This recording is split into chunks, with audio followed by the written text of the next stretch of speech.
แมวเหมียวเช้าแล้วเช้าวันใหม่ตื่นกันแล้วหลวงปู่จัดอาหารให้กินกุบกับกันแล้วเหรอกินอาหารเม็ดกันตอนเช้ากุบกับอันนี้ไม่หิวเหรอเลิกกินแล้วน้องเล็กน้องน้อยน้องเล็กนอนอยู่ในมุ้งกินอาหารด้วยกินอาหารเปียกด้วยกินอาหารเม็ดด้วยถ้าหิวก็กินอีกนะลูกเนื้อหลวงปู่ใส่ไปในนั้นนะลูกนะนอนในมุ้งนอนอยู่ในมุ้งยุงไม่กัดจินตลาเล่นกับน้องเหรอจินตลาไม่เล่นกับน้องอาหารใส่ไปในถาดนี่ลูกในจานนั้นเลยกินได้เลยน้องเล็กเล่นอะไรนะฮะ เล่นแมงอะไรไม่รู้สีหน้าส้ม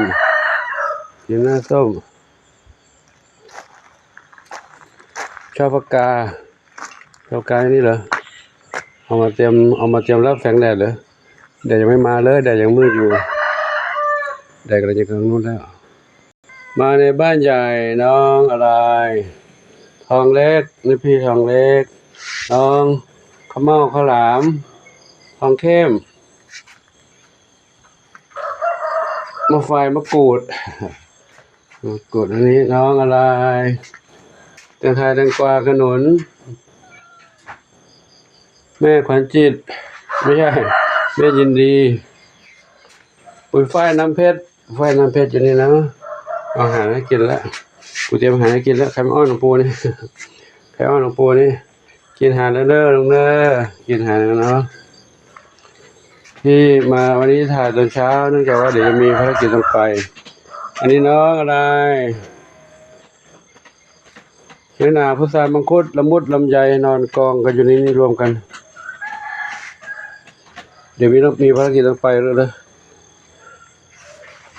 ไป6 โมงนี่เนาะเดินทางไป6 โมงนี่ไปเรียกว่าพระที่เข้าพรรษาต้องไปแสดงความมุทิตาสักการะครูบาอาจารย์ตามภาษาพระก็เรียกทำสามีจิกรรมสามีหรือว่าผู้ปฏิบัติดีจิกรรมคือการน้อมคารวะครูบาอาจารย์ที่ปฏิบัติดีปฏิบัติชอบเราก็จะไปแล้วแต่พระรูปไหนท่านไหนเคารพครูบาอาจารย์ท่านไหนก็จะไปเช่นนั้นก็จะมีช่วงก่อนเข้าพรรษาแล้วก็ออกเข้าพรรษาแล้วก็จะช่วงออกพรรษาหรือช่วงงานบุญสงกรานต์งานบุญปีใหม่ก็มีประมาณนี้พี่น้องอะไรลูกเพชรดำน้อยอยู่นี่วันนี้ก็เลยมาถ่ายตอนเช้าฟ้าก็ยังมืดครึ้มๆนู่นนะตอนเช้าฝนจะตกอยู่เหมือนกันนั่นนะฝนจะตกอยู่น้องอะไรนั่นน่ะน้องอะไรเทาขาวเทาอันนี้เจดีขวัญจิตดำเล็กหางกวักดำสนิทถ่ายเร็วๆนะเดี๋ยวไปเริ่มไป6 โมงวันนี้ไม่ได้บิณฑบาตนะขอถ่ายภาพน้องเหมียวให้FCได้ชมก่อนเดี๋ยวจะไม่ได้เห็นน้องเหมียวกว่าจะกลับมาก็รู้บ่ายแก่ๆได้เย็นๆน้องกระต่ายนี่สองนางสาวดังใหญ่อยู่ในนี้ก่อนนะไม่ยอมให้หลวงปู่จับเขาไม่ได้ออกข้างนอกแล้ว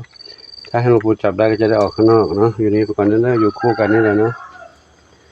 เอามาทางนี้อีกนะขวัญจิตตามหลวงปู่มาเด้อขวัญจิตตามหลวงปู่มาดูน้องอะไรทางนี้ใครอยู่บนนั้นหนึ่งเดียวอยู่บนนั้นอยากเข้าอยู่กับเพื่อนในนั้นเหรอนี่ใครอันนี้น้องกล้วยทั้งหลายกล้วยหอมกล้วยไข่กล้วยแขกกล้วยปิ้งอยู่นี่เนาะอันนี้อีกสองบ้านอยู่ดีมีสุขแล้วนะใครอยู่บนนั้นใครนะชบาดูน้องกลุ่มใหญ่สิสมาชิก ในกลุ่มใหญ่ในบ้านใหญ่กินอาหารแล้วเนาะปู่จัดอาหารให้เรียบร้อยแล้วเนาะตอนที่ให้อาหารก็ไม่ได้ถ่ายพอตอนที่ถ่ายแล้วให้แล้วก็ขอถ่ายนิดนึงเด็กก็กินแล้วก็หลับไปแล้วหลับต่อ หลับต่อช่วงนี้ไม่ได้ออกไปไหนก็อยู่ในบ้านนี่ลงเนอะอยู่บ้านนี้ปลอดภัยนะฝนตกก็ไม่เปียกเนาะแมลงก็ไม่ตอมยุงก็ไม่กัด นอนหลับเล่นกันนอนหยอกล้อเล่นกันได้นู้นเนอะกระโดดรถเต้นได้บ้านก็กว้างอยู่เนาะห้องน้ำห้องท่าเตรียมไว้เรียบร้อยหมดแล้วมุมมองมุมนี้บ้างไม่เห็นทางนี้บ้างอยู่ด้วยกันในนี้นะแสงอยู่ในนี้แสงสะท้อนมุ้งออกมาอะไรลูกขึ้นไปไหน ขึ้นไปไหน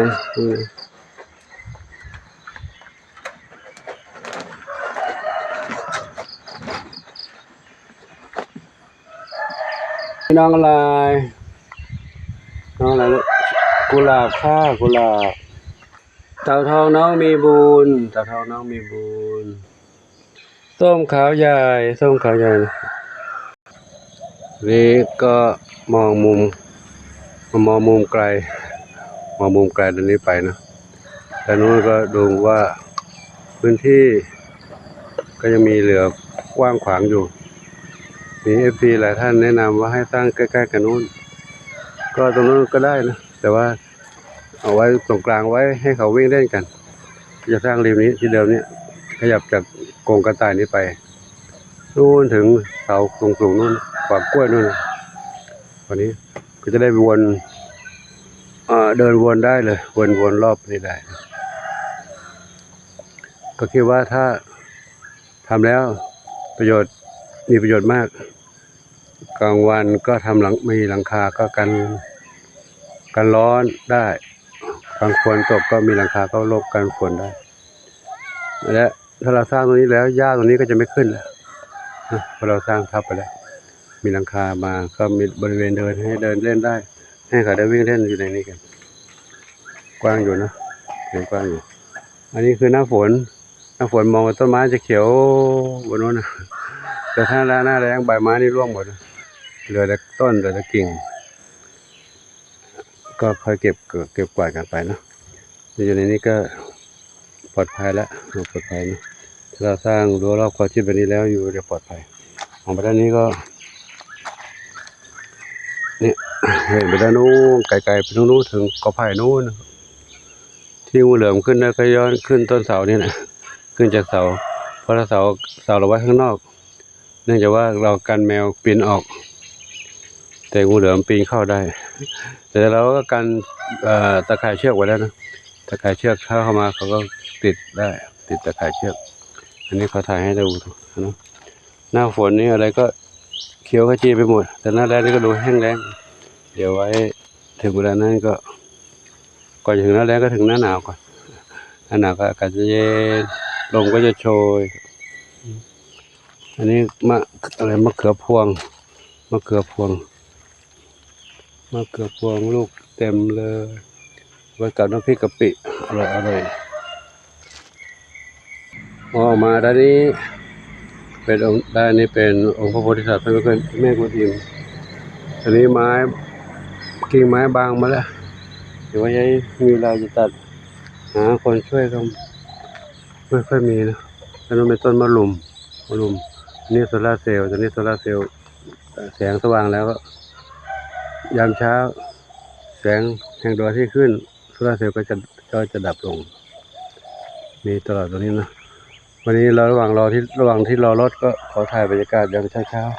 ให้กับทุกท่านได้รับชมกันตรงนี้เสานี้ล้มแล้วเสาโซล่าเซลล์ตรงนี้ล้มไปล้มทับต้นไม้ก็ล้มด้วยฝนตกทำให้เสานี้ล้มยกคนเดียวยกไม่ไหวหลวงปู่เรามายกเมื่อวานแล้วยกไม่ไหวให้คนมาช่วยก็เรียกขอใครก็ไม่ใครช่วยก็จะทุกอย่างก็ต้องจ้างอย่างเดียวไม่รู้จะว่ายังไงนะจ้างอย่างเดียวจ้างก็ต้องจ้างนะเราทำเองไม่ได้ก็ต้องจ้างถ้ามีปัจจัยก็จ้างได้ไม่มีปัจจัยก็รอไว้ก่อนกิ่งไม้อะไรนี่ก็รกถ้าต้องตัดต้องแต่ง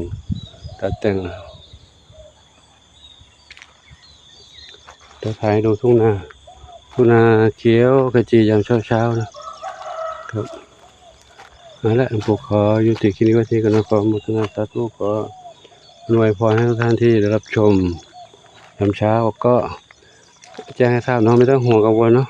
น้องเหมียวหลวงปู่จัดการให้อาหารเรียบร้อยแล้วน้องหมาก็ให้แล้วกลับมาตอนเย็นก็ให้อีกครั้งหนึ่งแต่ถ้ายังไงก็มีพระนพดลอยู่ก็สามารถให้เขาช่วยดูแลได้อยู่ดูแลวัดแต่ท่านก็ดูตามกำลังที่ท่านไหวแล้วนะก็เดี๋ยวมีเหตุการณ์แล้วท่านก็แจ้งไปเนาะแจ้งไปหลวงปู่ก็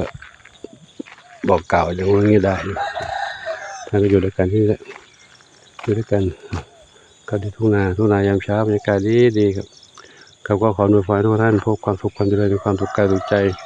ปรารถนาที่ใดก็ได้ทุกความมุ่งมั่นปรารถนาทุกกันทุกคนทุกท่านสาธุบุญกุศลที่หลวงปู่ได้ปฏิบัติอยู่ทุกวันนี้ทุกบุญก็จงส่งผลอวยพรให้ทุกท่านได้รับอานิสงส์ผลบุญนี้ด้วยเช่นกันขออนุโมทนาสาธุอายุวันโนสุขังพระลัง